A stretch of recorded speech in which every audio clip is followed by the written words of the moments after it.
Yes, I'm seeing the comments where people are saying, you're not talking about the Ryan Garcia Tank Davis fight. You've not done a video about it and blah, blah, blah. Yeah, I just been busy, bro. And obviously you have to prioritize what videos you do when time is limited. And it is what it is. Anyway, Tank Davis, Ryan Garcia. I'm obviously very happy the fight is signed, sealed, delivered. Now, people are talking about the catch weight and the rehydration clause.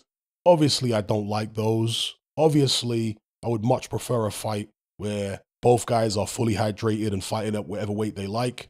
Now, if you're going to have a catch weight, again, you don't want the rehydration clause. The guy's got to come down in weight anyway to make weight, so allow him to hydrate fully. But as I understand it, the way most rehydration clauses work, at least, is you can't hydrate above a certain amount on the morning of the fight or by the morning of the fight. But for the rest of the day, you can hydrate as high as you want, right? After you have that check weight on the morning of the fight. So potentially Ryan Garcia could still be whatever, right? Far above the rehydration clause limit when he gets in the ring. Now, people are really having a go at Tank Davis over this, and I get that. But Tank Davis responded by saying that he wanted the fight at 135, and Ryan Garcia refused. Obviously, Ryan Garcia just moved up from 135 to 140 a couple fights back. Or was it a fight back? I forget now. But yeah, he said he wanted it at 135.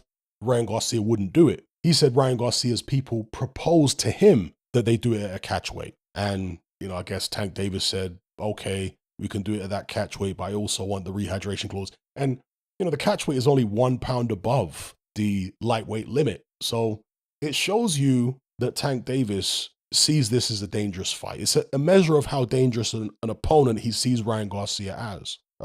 It's not an ideal situation, but my take on it is I would rather the fight happens with these conditions than doesn't happen at all. Maybe some of you guys disagree. Maybe some of you guys feel different, and that's okay. I guess we have to wait and see how the fight goes because Ryan Garcia feels like he's going to be strong enough. He's going to be fast. And here's the thing, right? Ryan Garcia's got a big following. He isn't desperate. He's not a beggar. So if he is willing to do this and he's a young guy, right? When you're young, your body's a bit more robust to things like this. If he's willing to do this, then he must feel as though he's going to be comfortable. He must feel as though he's still going to be strong enough.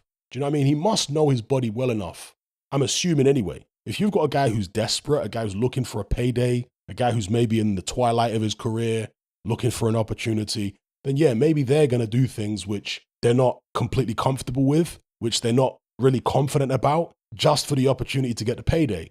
But with Ryan Garcia, would he really do that? Guy in his prime like that, who doesn't, he's not wanting for anything really. He's got a big following. So I'm going to assume that Ryan Garcia at least believes that he can be, still in a good place when he gets in the ring, strong, fast, have enough energy to deal with Tank Davis. So that's my take on it. It's not ideal. Tank Davis, of course, won't get the credit, nor should he, the full credit for beating Ryan Garcia, if he does win, that he would get if he beat a fully hydrated Ryan Garcia. Of course not. If you're going to beat someone, don't impose any of these restrictions on them if you want the full credit.